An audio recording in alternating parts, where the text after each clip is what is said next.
A month before my fiancé, Dante De Rossi, and I were supposed to get married, he insisted on having a baby with his childhood friend, Isabel De Luca. I refused to agree to it, but he kept bringing it up every single day and stubbornly tried to persuade me. It was as if he were presenting a business deal that had to be accepted. Half a month before the wedding, I received an envelope from an anonymous sender. It contained a pregnancy report from a private hospital in Manhorn. The report clearly stated that Isabel was 5 weeks and 3 days pregnant. It was then that it finally dawned on me. Dante never truly considered seeking my permission. He had already made up his mind and was just informing me, his fiancé on paper. I sat by the apartment window, staring down at the busy streets as a chill sank deep into my bones. The next day, I canceled our wedding venue reservation. I ripped up our wedding invitations and burned everything I had received from him, including the wedding ring and his handwritten wedding vows. On what was to be our wedding day, I didn't show up. Instead, I boarded a plane to the city of Laran in Etolia. I joined an international medical center and began my new life as a medical researcher. From that point onward, I cut off all ties with Dante. I've explained this to you countless times. Isabel can't hold out much longer. Her myeloma is now in the terminal stage. The doctor says she only has a year at most. Dante De Rossi said. Her last wish is to bear a child who can carry on her family name. I owe her my life. In any case, this isn't just about me wanting to repay that debt. This will also ensure the alliance between both our mafia families. As usual, Dante was standing before me and justifying himself with that calm voice of his, but every word he said felt like a stab in the heart. 5 years ago, on the streets of Chargo, a gunfight broke out between the De Rossi and the drug lords of Portchester.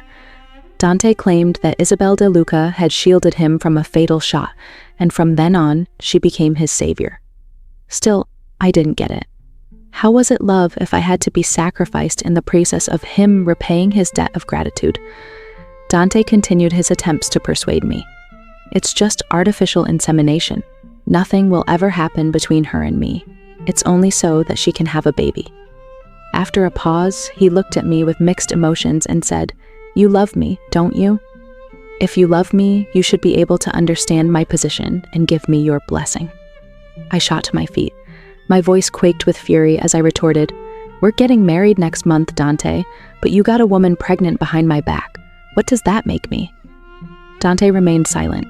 As he lowered his gaze, I saw a flicker of hesitance in his eyes. Perhaps it was a sign of guilt, or maybe it was just part of his usual manipulative schemes. The very next second, he regained his composure and said in a low but resolute voice, Nina, this doesn't just involve Isabel and me. This arrangement involves both our families.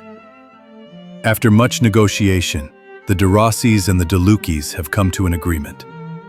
As long as Isabel and I have a baby, it'll put an end to the feud between our families that has gone on for the past decade. I can't overturn a decision made by the entire family. I stared at him, abruptly feeling as though he were a complete stranger to me. Dante and I had grown up together. I was the one who'd been by his side from the impoverished streets of Brunville to Manhorn School of Medicine. I thought our love was pure and untainted by otherworldly things, and that we belonged to each other. But in reality, he had never truly stood beside me. He merely considered me a suitable fiancé.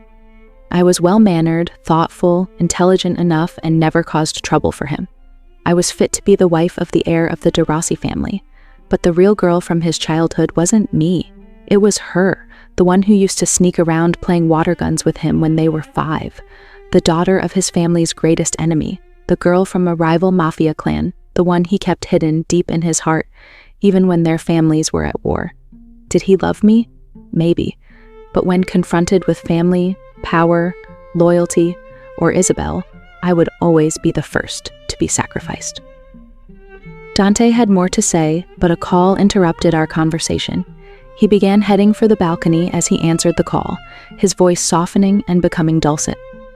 I couldn't hear what the caller said, but I could see the gentle smile on his face. It had been ages since I last saw him smiling at me like that.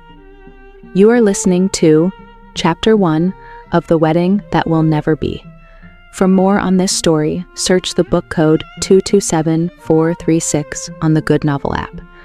This is Coffee Reads by GoodNovel. Remember to like, share, and comment. See you in the next one.